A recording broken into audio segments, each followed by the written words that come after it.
नाटक का शीर्षक है हम भी महावीर बने और ग्रुप का नाम है जैन संस्कार ग्रुप। इस लघु नाटिका द्वारा जैन संस्कार ग्रुप के बच्चे आपके सामने प्रस्तुत कर रहे हैं त्रिशला माता के 14 स्वप्न, महावीर भगवान का जन्मोत्सव और महावीर भगवान के ये 3 नाम कैसे निकले, वर्धमान, महावीर और सन्मति सागर। अंत में महावीर भगवान के जीवन से प्रेरित होकर हम भी महावीर बने। यह नाटिका जयपुर की श्रीमती सुमन कोठारी द्वारा लिखा हुआ है और उनके ही स्वर में है।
देवलोक का आयुष्य पूर्ण कर महावीर की आत्मा ने 27वें भव में जन्म लिया।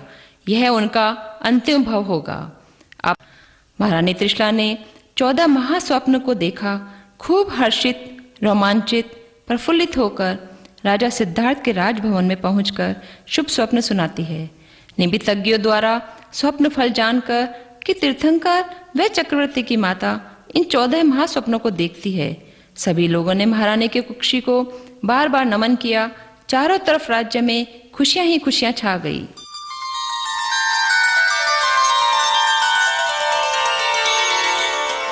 कुंडलपुर में चैत्र शुक्ला त्रयोदशी के दिन इस महान आत्मा का जन्म होता है।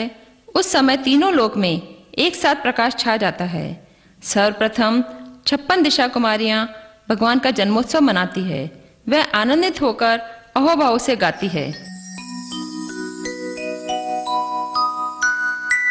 बज कुंडलपुर में बधाई, बज कुंडलपुर में बधाई, कि नगरी में वीर जन्मे, कि नगरी में वीर जन्मे महावीर जी। जागे भाग है त्रिशला माँ के, जागे भाग है त्रिशला माँ के, त्रिभुवन के नाथ जन्मे, कि त्रिभुवन के नाथ जन्मे महावीर जी।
त्रिशला माता के गर्भ में आने के बाद से ही राज्य में निरंतर धन धान्य की वृद्धि, खुशहाली छा गई।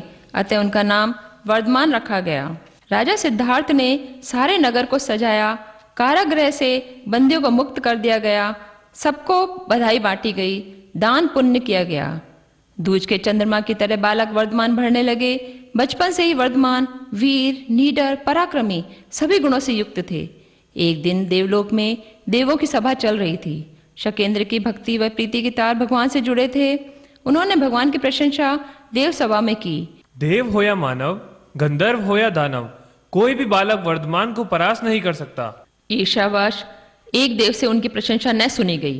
वे बालक की वीरता की परीक्षा लेने मनुष्य लोक में आए।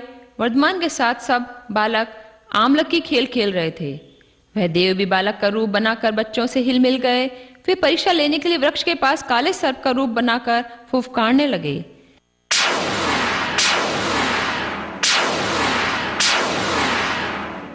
सभी बच्चे डर कर भागने लगे, लेकिन वर्धमान ने सर्प को पकड़ा व दूर झाड़ियों में छोड़ दिया। फिर भी देवता ने हार न मानी। अब बच्चे तिंदुशक खेल खेल रहे थे, जिसमें हारने वाले बच्चे को घोड़ा बनना पड़ता था, जीतने वाला बालक सवार। बालक बना देव जानबूझकर हारता है। वह वर्धमान को पीठ पर बैठाकर धीरे धीरे बड़ा आकार धारण करता है। वर्धमान को तरह तरह से डराता है, लेकिन वीर वर्धमान आनंद से बैठे रहते हैं। फिर एक मुट्ठी का प्रहार करते हैं। देवता तिल मिलाकर धराशायी हो जाता है। वह अपने असली रूप में प्रकट होकर क्षमा मांगते हैं। वर्धमान की जय जयकार करते हुए कहते हैं, आप वीर ही नहीं महावीर हैं। तब से ही सब उन्हें महावीर के नाम से पुकारने लगते हैं। बालक वर्धमान प्रखर बुद्धि के धनी थे। उन्हें 8 वर्ष की आयु में गुरुकुल विद्या अध्ययन के लिए भेजा गया। उनके अद्भुत तीक्ष्ण बुद्धि वैभव को देखकर सभी अध्यापक चकित थे।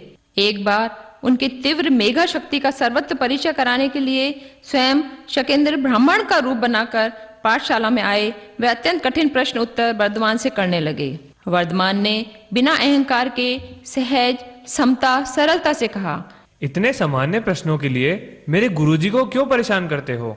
और सभी प्रश्नों के उत्तर स्वयं ही दे देते हैं। सभी चकित रह जाते हैं। यहाँ अतुल बुद्धि निधान का नाम सन्मति सागर हो गया। आइए हम सब भी भगवान महावीर कथा के दर्पण में अपनी छवि निहारें। भगवान महावीर का अमर संदेश जियो और जीने दो, जीवन में उतारें। हम भी महावीर बने, महावीर बने।